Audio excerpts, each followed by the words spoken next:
this hair transplant was done by me, and everything done by me, like excisions of the grafts and placing of the grafts with sharp implanters.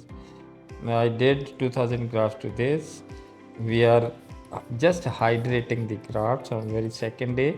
Yesterday we did this part of the hair transplant surgery, and today we will be doing this part of like frontal and mid scalp.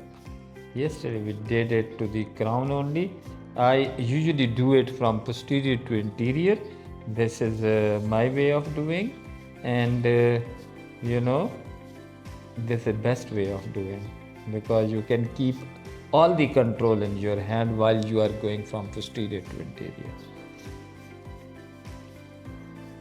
And angle and direction of the graft is very important in doing hair transplant surgery. Either you are doing by yourself or you are getting it done by the assistants, because in hair transplant surgery, surgical duties of the doctor are excisions of the grafts, making slits, and placing is done usually by the assistants, which is logical.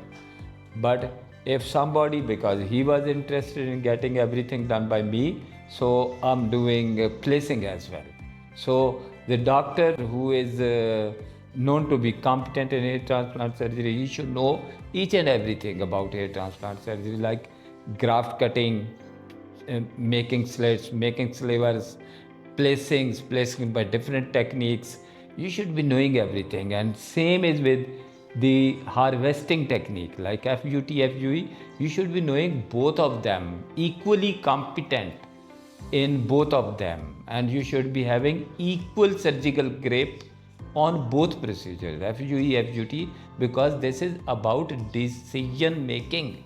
It is not about coming in the OT room and start doing everything. It is planning from 21 to 80.